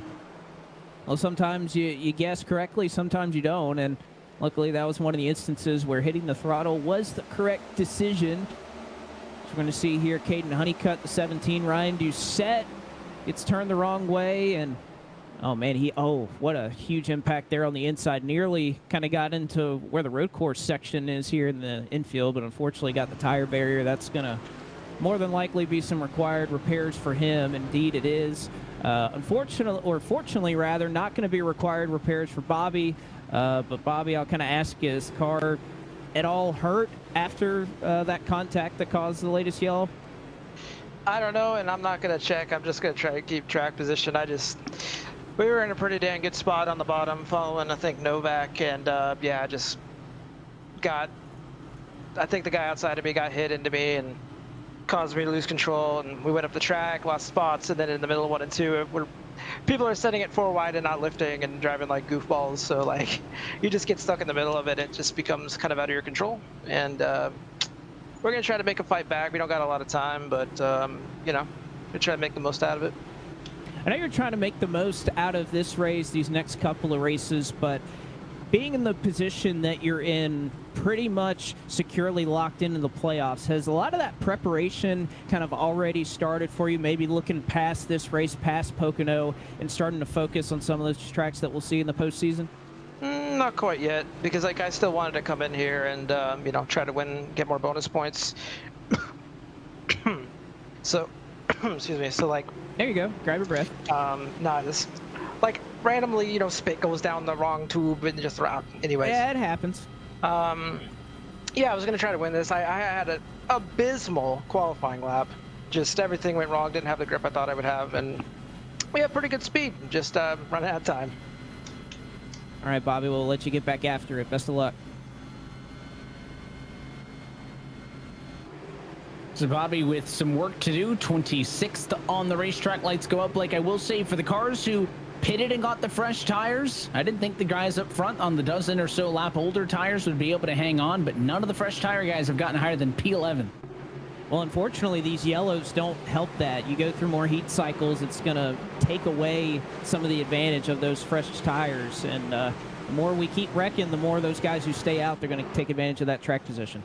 We'll see if they can get the green flag laps needed to make some moves up front. New race leader Garrett Lowe brings us to the green flag, and 22 laps to go from Loudon. Here comes McKissick, gonna challenge Strauss in the battle for second, and that's gonna give that 15 some clean air off at turn 2. And this is a run that Brandon McKissick has really needed this season in the eNASCAR Coca-Cola iRacing Series. Was a part of the Road to Pro and the Contender Ladder for such a long time. Finally was able to make his way to this series, but like a lot of rookies who make their way into this series, it's a tough sledding as we have a huge wreck on the front straightaway. You can see Garrett Maines is spun out, and we will rack him up and try it once again. Thought that we were going to see another one as he kind of self-corrected in the middle of the racetrack there and almost got cleaned out by both the 6 and the 54. So some good discipline by the cars coming from behind to not get into Maines, as I think it's yellow flag number 4 on the afternoon. And Maines was having a decent night, running in 14th position. He was battling for position with the 45 car of Michael Guest. And let's see what happened as they came 3 wide off of 4. The 10 is to the outside of them. That's Steven Wilson. And I don't know if the 10 spooked the 45 a tad, Blake, or if the 45 was loose, but there was just a little bit of movement down to the inside that tagged him. Let's see if the one can give us another perspective. Well, I think that's one of those cases at New Hampshire. It's so hard to pass, and yeah, I think Mainz just drifts up just a little bit there. I know it can be really tempting off the corner that you kind of want to just get clear and use that run off the corner to be able to take the spot and have the preferred line going into turn one, but just wasn't quite clear. I don't think they were 3 wide there, and unfortunately, I think he just thought he had the 45 clear there off of turn 4, and Timmy, late move there. For the Kings Hawaiian Ford to miss that one. Got good ankles to make that move and hang on to that race car. Again, that could have been a lot worse, but he saw that one at the last minute through the smoke and did a good job of not cleaning out Mainz. Tough break, though, for the 12 car. He'll drop down into the high 30s as he comes down pit road for fresh tires under this yellow, and again takes more green flag laps away from the drivers on fresh tires, had to make up some move. Well, Donovan Strauss has led a race high 59 laps in this race. Blake right now, though, sits in P2. You've got the driver, the 51 machine, dialed up. Yeah, we're finally able to welcome Donnie up here in the booth. And Donovan led your first laps in Coke Series competition. You've been a fixture in this race as long as it has been running.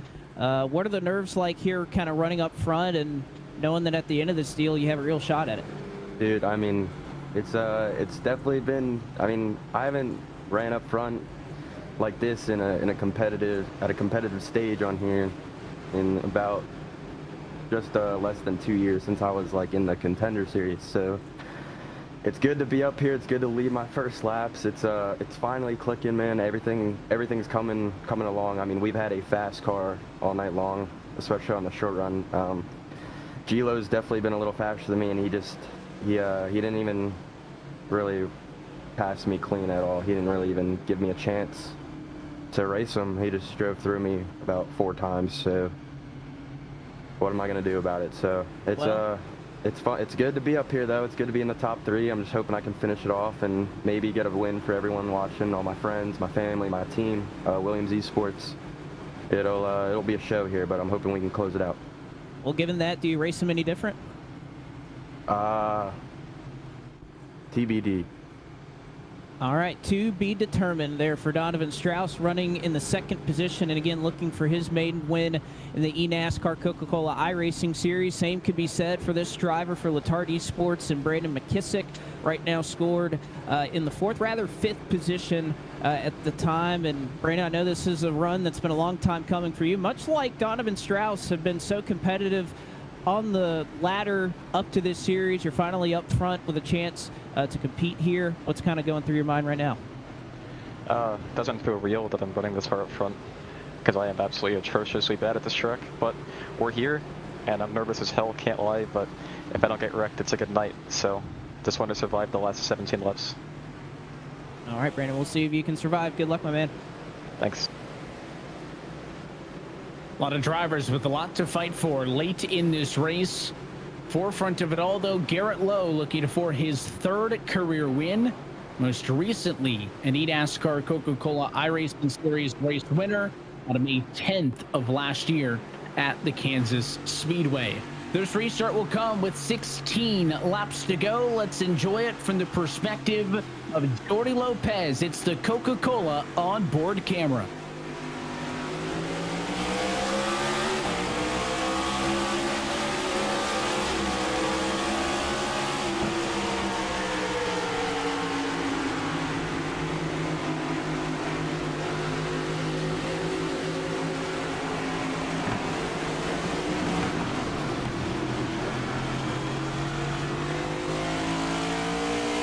On the backstretch for another late race yellow. Jordy gets through, maybe with some bumps and bruises. Think about a dozen or so others not as fortunate.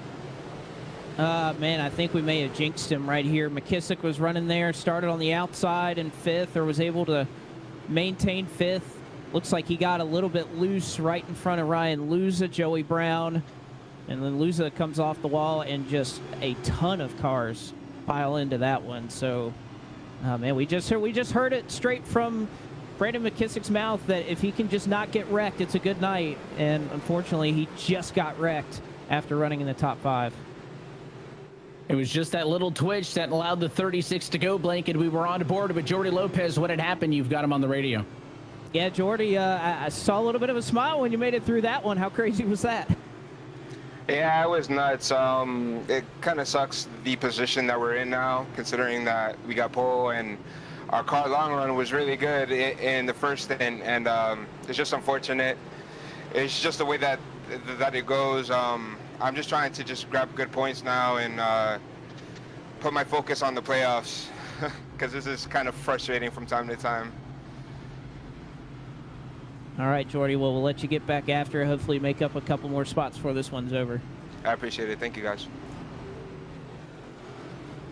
Let's take a second look at how this one went down. And again, the focus is going to be the 36 of Brandon McKissick, 4th at the time. The 4's behind, and watch for the twitch right there. It just, that little bit loses the speed. The 4 cars there getting pressured from behind. They make contact, and then it's when Lucy comes down right there where he collects a whole host of more cars. And it's just one of those situations where if you're Brandon McKissick, just a little bit of a bobble right there. I mean, you could see how congested it is back here. It's so hard to see by the time the wreck is happening. You're pretty much in it, although I got to say, my goodness, a great miss there by Caden Honeycutt to be able to get through that. And Matt Busso's been doing this every single restart. Nearly put his left side tires on the grass.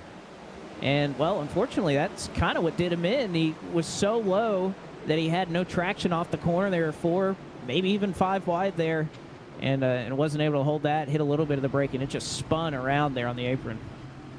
Yeah, admittedly, I thought that being off of the racetrack entirely would be a good strategy for Bussa for avoiding an accident, but that time it did not help him out there. And as we continue to watch drivers creep through the field, how about Jimmy Mullis in the number 5 position? It was not so long ago that we were talking about how Corey Vincent was outrunning him by a country mile and Vincent was pulling away. Well, remember when we said that the gap between those two was 5? He had to beat him by 5 positions. Well, right now, Jimmy Mullis is 5th. Corey Vincent is 12th. That is a 7-position swing. That is exactly what the driver out of Midland, North Carolina needs. But we've seen in the last 20 or so laps how many cars, Blake, have wrecked out of the top 5, top 10. It's not said and done yet, but magic number 5 has been accomplished. He's 7 ahead of Vincent. He jumps to the top 20 in the points on the live standings. And because of that, for the moment, Jimmy Mullis in a playoff position. And you got to be shaking in your boots if you're Malik Ray, if you're Graham Bolin, Michael Cozy Jr., Matt Bussa. These are the guys who are looking to point their way in. Look who's up front. Garrett Lowe needs a win to get in. Strauss, Tinsley, Tyler Gary, Joey Brown, Parker White. I mean, there's so many opportunities for these guys to get a win and potentially bump them out. So they'd almost want Jimmy Mullis, or how about, again, no shocker that we're mentioning his name late in the race, Michael Conti. He may be the savior for those drivers who are trying to point their way in. Conti looking to tie up Bobby Z for the most wins so far this season, but it's a good jump once again for Garrett Lowe on the inside. He'll lead to 1. Strauss tries to get to the inside of Conti. Can't do it, though. 8 cars going to maybe be clear off of 2. No, gets a little bit sideways there, and this is good for the 15 if these 2 fight for second. He needs them to fight for second. They're 3 wide behind him. Novak sending it down on the bottom, and that Andy Santerre throwback off of turn 3, nearly a couple inches apart. Again, if you're Mullis, you can't be too aggressive. You have that win, but you need the points too. You got to be in the top 20. So Mullis, I know he wants to be aggressive, but right now, you need to think long term. You need to think about the points that are important tonight. You may not be able to drive through the field, go up there and win this race, but right now you're in the playoffs. You probably need to think about maintaining that at this point. Last time in turn 4, Donovan Strauss made contact with Michael Conti, putting the 8 car into the outside wall. That's why Strauss has sole possession of second. Conti falls to 3rd, maybe further, as now the 20 and the 75 fight up the inside. 3 wide in the battle for 3rd. Is there enough room for all of them? Off at turn number 2, it's the 20 at Tinsley fighting for space in the middle.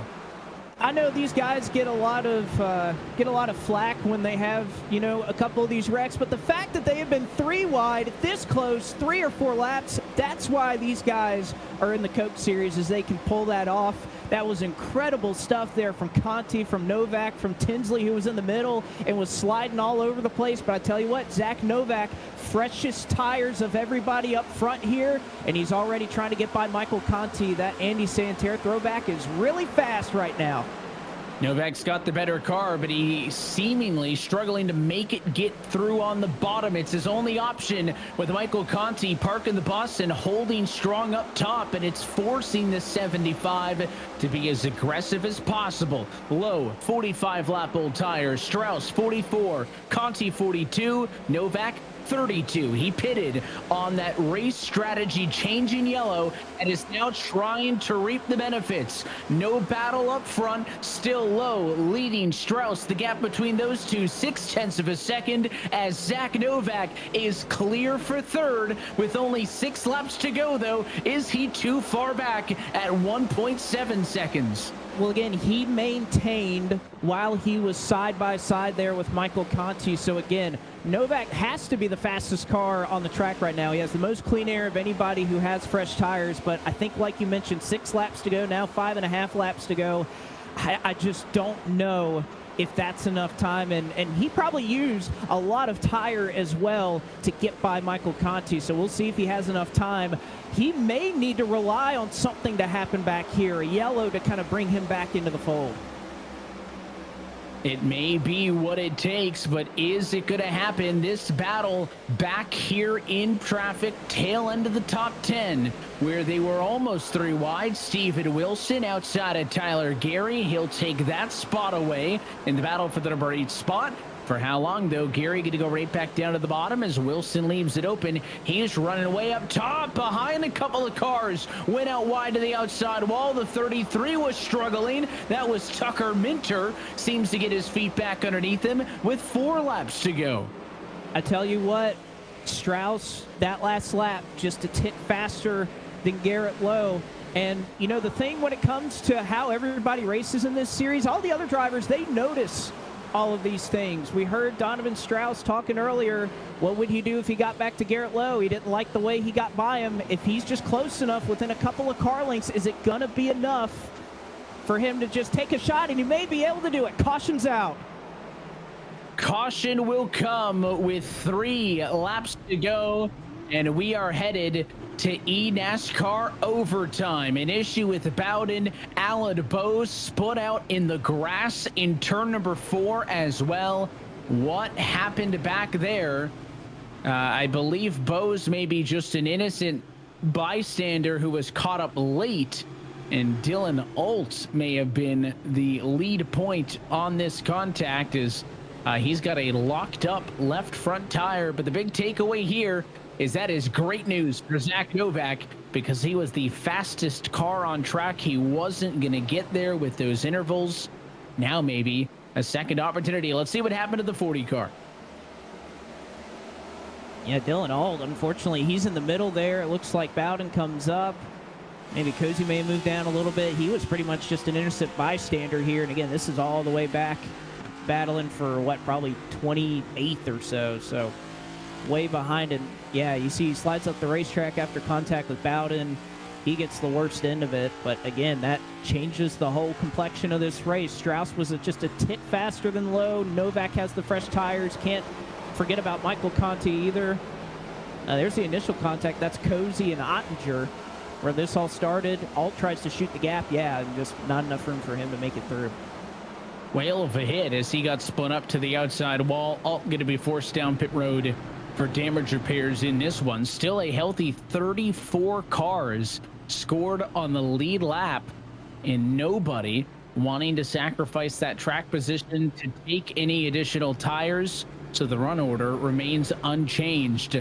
Feels like a maybe bi-weekly, Blake, a weekly occurrence that we got to remind At this point, everybody. it's pretty much every race. Exactly, of overtime procedures for green-white checker finishes. We will have up to 3 attempts to finish tonight's race under green flag conditions. If we get to the white flag, this race will be official. However, If a yellow comes out before the white flag, we'll re-rack him and try it again. As many as 3 attempts to finish under green.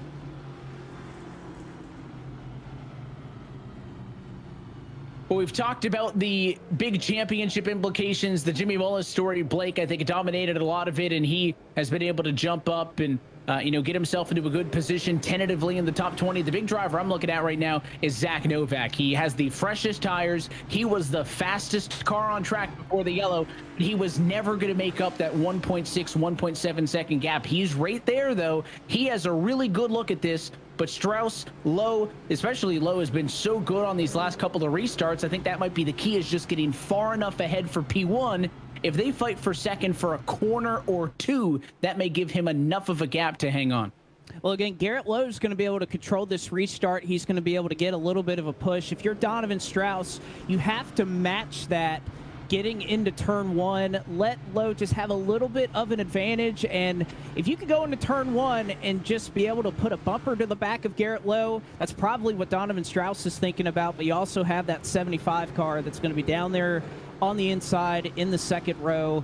Fresh tires, we talked about it. You have Michael Conti, who, if anything happens to these front 3, he's very capable of winning. And, of course, Wyatt Tinsley, another rookie in this series. We've seen so many rookies be able to go to victory lane this year. Tucker Minter, Jordy Lopez. Can Wyatt Tinsley add his name to this and continue to shake up this playoff picture? There's so many differing agendas here. This is going to be one wild restart. Again, a race win for Garrett Lowe would put himself into the postseason. Mullis is right there as well. The concern for him is, do you push for that extra spot or 2? I really only see possible negatives here for Mullis with how these guys are probably going to race inside of the top 10. How does he race to try to just protect a top 10, whereas everybody else is going to be fighting hard for that win? He's already ticked that box. He needs the points. Very different situation between him and a lot of the other drivers in the battle up front. Again, it will be attempt number 1 out of a maximum of 3 to finish this race under green as we head to eNASCAR overtime. Lowe, the control car, the black 15 to the inside of the front row. Freshest tires, Novak, the 75 on the inside of row 2. Green flag in the air, 2 laps to go, and it's a mighty start for the 15 car. A great start for him, and again, they went side by side for second into turns 1 and 2. That's perfect. That's exactly what Garrett Lowe needs. If Novak side drafts Strauss, he's pretty much going to take him and Strauss out of the going, and that's exactly what they get. Need to try to get back to the white flag. That's the one thing that Garrett Lowe wants to see. Needs to get to the white for this race to be official. Barney the flagman stands ready as there was smoke behind, but this race is official. The battle for second has Novak on the inside of Strauss. The battle behind them for 4th sees Tinsley fight with Michael Conti, but all that matters up front is Garrett Lowe, entered tonight 14th in the points and outside of the playoffs with 2 races to go. He'll come off a turn 4 with a golden ticket in hand. Garrett Lowe wins the Maconey Setup Shop 101. In 1 week after he felt as though a playoff spot was taken from him, he gets it right back. Just an amazing rebound for Garrett Lowe. You have to think about what he was thinking after last week, that his season was perhaps ripped from him. And there's no better way in the last 2 races than to go out, dominate, qualify well, have the perfect strategy, and have the speed to get it done. What a race from Garrett Lowe. And a celebration that is about 14 days overdue. He feels this winning moment is brought to you by Coca-Cola, the official fan refreshment of eNASCAR, as Garrett Lowe is victorious at the New Hampshire Motor Speedway. What a drive for the 15, and maybe it's one of those ball don't lie moments for Garrett Lowe. He feels like that last one should have been his, and this one is his. He will get a huge race win to vault him to a playoff position just before the final week of the regular season. Let's take a look at the Coca-Cola move of the race, Blake, and almost like we drew it up in the huddle. He said they needed to get a good start, and he needed them to fight for second to give him a gap, and it's exactly what the doctor ordered. That it was. Novak gets side by side. He gets a great start of his own. Unfortunately, that just slows down both of those cars for second and built up enough of a gap that he didn't have to worry if Novak or Strauss or anybody was going to try and put a move on him. And that beautiful black number 15 car gets clear and away, gets the white flag. Again, there was a lot going on there on the last lap. You see Bowden spinning in the back, but it was off the racing surface. We stay green, we get to the white. And after that, it was pretty much a done deal. Garrett Lowe gets yet another checkered flag. This is a huge one for the driver of the 15 because it'll put him into the postseason. Blake, you're standing by with our race winner. Garrett Lowe, I know we got to talk to you 2 weeks ago. You feel like one may have been ripped away from you. What was the mindset approaching these last 2 weeks, preparing for this race and trying to get that playoff spot back? Yeah, I mean, the mindset was just go get a win, right? Felt like we kind of got robbed there last week in Nashville. And we had a killer car. Believe it or not, this is the least amount of time we spent on a setup since Atlanta earlier this year. We just kind of had everything clicking along since Nashville, and we knew what we had to do. Showed up, had to use the bumper a couple times, but, I mean, that's the way we're racing now. So short track racing, and, winning the bank, and I think we should be locked into the playoffs here going into next week at Pocono. Well, and I was just about to ask you that. You're locked in. Pocono may not be such of a worry. Just the preparation for the playoffs here, because, again, it's in less than a month when the playoffs start. Does that preparation start now that you have this win out of the way? Yeah, especially with Pocono being a fixed setup race, it takes a little bit of, it would take a little effort away if we were open set. So, I guess we can kind of start working towards the playoffs now, build a little bit more of a notebook. We've certainly had to try some different things to find our speed this year. We had a killer car. I can't thank Legacy Esports enough for all their work. Boyd Hogan, Clayton Hoffman, Chad. There's so many guys, Ralph. Everyone on the team this week put in the effort because we knew we wanted to come back and win this race really, really bad. So props to all those guys for all the hard work. Dallas on top of the spotter stand as well. That's everybody that helps put this number 15 Big Green Egg Ford Mustang in victory lane this week. I got to ask you one more thing, Garrett.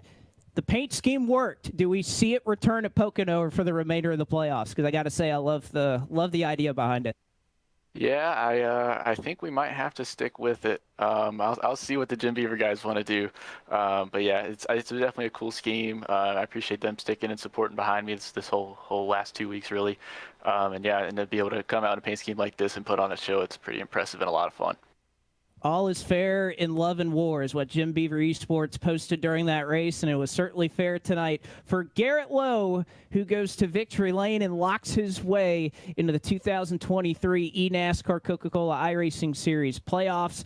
Unfortunately, coming up just short in an incredible drive through the field. Zach Novak, you kind of have your shot there at the end. What more did you need to try and chase down Garrett there? Just some more green flag laps, I think. Those seat cycles we got right after the caution, kind of getting back to back. Quick cautions didn't really help, but just so proud of our team. And we're a small group, man, and we really grind this stuff out, and just means a lot to run well for them and bring home the finishes we deserve. It really does mean a lot. All right, so we move forward. Pocono next week. It's a fixed setup race, not open setup like we're accustomed to seeing in this race. What's kind of the difference as a driver that you take into a race like that where you're not necessarily having to tweak and kind of click things in the garage and find some speed setup-wise? It's just all about what you can find for yourself and in the racetrack. Yeah, I think pretty much every driver will always say qualifying is the most important thing. So that just goes way higher in a fixed race, especially at Pocono. Qualifying is going to be super important. So that's probably going to be where 90% of the preparation is preparing qualifying. And we'll have to wait and see, I guess, how that goes. One more shot to try and get his way into the playoffs. Zach Novak, though, an impressive drive up from the 23rd starting position, nets him a second-place finish tonight.